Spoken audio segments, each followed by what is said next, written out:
Just arrived at my shooting destination, haven't even stepped out of the car yet, and I thought I'd bring you guys along for the experience, talk to you a little bit about sort of a behind-the-scenes look at what it's like for me to put together a shooting video, the type of gear I bring, a number of guns I might bring and ammo I might bring, what it takes to set all of that up, and to eventually deliver you guys some videos that I think are interesting and worth watching. So let's step out of the car, show you some of the stuff that's in the car, and why I brought what I brought, why I think it's going to be useful for tonight's shoot, and just in general, kind of give you a look at the experience. You guys know I drive a Subaru. I think they're useful, and they get pretty good gas mileage and all that stuff. Good for being around town while also hauling some stuff out to places like this. All right, now here's the back of the car, full of steel and tripods. We've got a Manfrotto tripod. I don't know the model, doesn't matter really. This is a Manfrotto tripod I got sort of as a secondhand thing. Very sturdy, very durable tripod. I've also got a MePhoto tripod, which is a lighter weight tripod, but also pretty sturdy, pretty versatile. And the third one right here, Walmart special, Targus, for like 14 bucks. And the GoPro is going to go on that at some point. Of course, I got my crates in the back with water. Last time I went out, I drank like 6 of these. Went through a lot of water.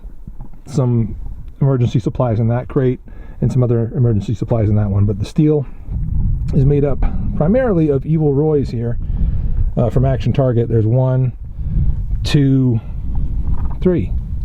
3 Evil Roys here, and they're pretty much cleaned off from the last time I took it, went shooting shotgun. I need to spray paint those. Dang it, I should have brought some spray paint. Well, anyway, always forget something. Gloves for carrying the targets around.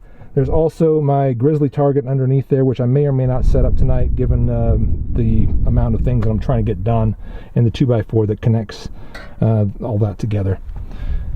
And in addition to all the targets, in the back seat, we've got another target. And here's another Action Target, but it's sort of like a smaller silhouette. It's got the little danglers right here, they're swinging, and down there someplace behind the car, or behind the seat, is the little hostage swinger as well. Got some extra water in there, and there's the feet for it. You can kind of see them right there. We have to assemble this thing, pull it out of the car and assemble it. It barely fits in the back seat and kind of hangs down and pushes into stuff. Got a couple pistols here. What are we looking at today? This is the Walther PPQ, and this is, there's a holster, there it goes, the H&K VP9. So I've got a couple guns on loan that I'm testing out, and I'm excited to play with a little more. I've already shot them a little bit, but we're going to shoot them a little more today. That holster is also on loan. It's going to go back dirty, unfortunately. And in this bag, we've got Doc Tac Dad's Ruger SR556, which I hopefully will shoot a little bit of tonight. Ammo down there, and of course the range bag full of various things. But that's not it. That's not all. That isn't even all. In the passenger side seat, we've got some camera gear that I think you'll be really interested in. Now, up to this point, everything I've shown you is stuff that you might take to the range, and just to shoot, just to enjoy your time shooting. From this point forward, this is all video making gear, and I bring this stuff, or things like this, almost every time I go out, because I'm trying to capture footage for videos.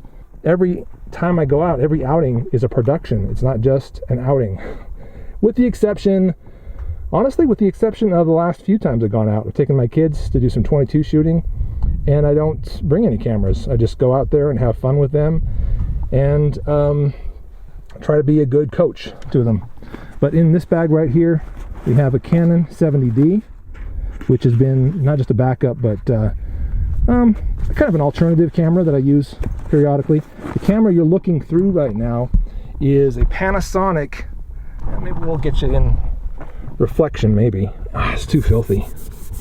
Yeah, it's way too filthy. You know what? There we go. You see that? There. It's Panasonic. It's called the V750K, I think. And I've got a little wind mic on top of there, as you can see. I got to close this thing in order for you to see it. All right, enough trying to show you stuff that's hard to show you.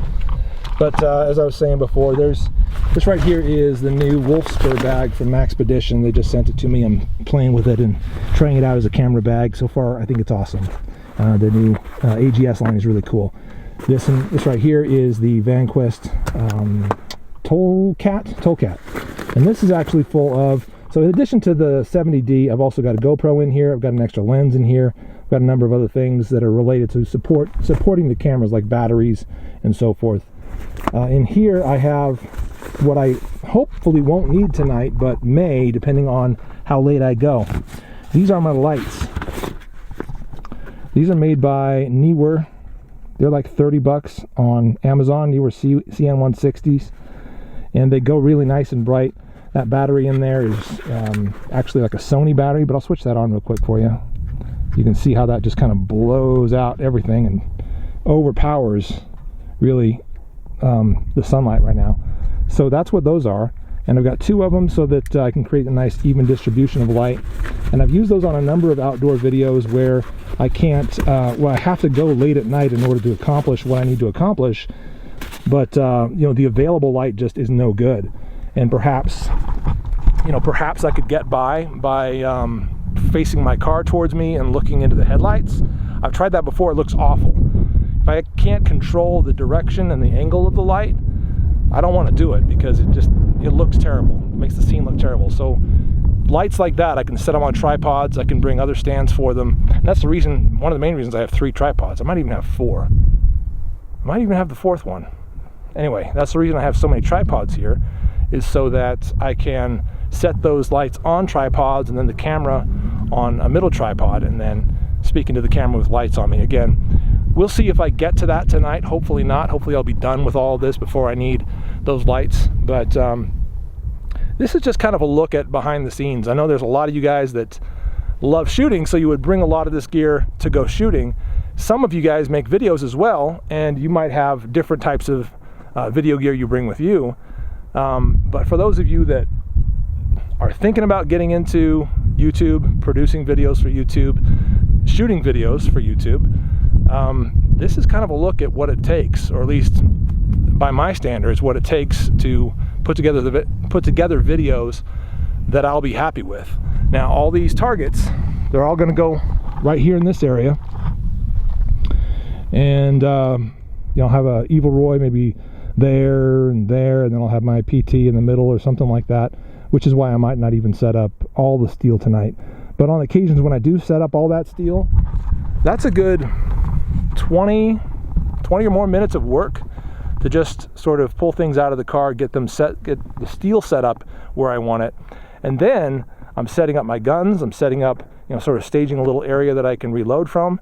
And then I'm setting up cameras, and it's really time consuming. So just going out and shooting rarely happens. It's usually a production.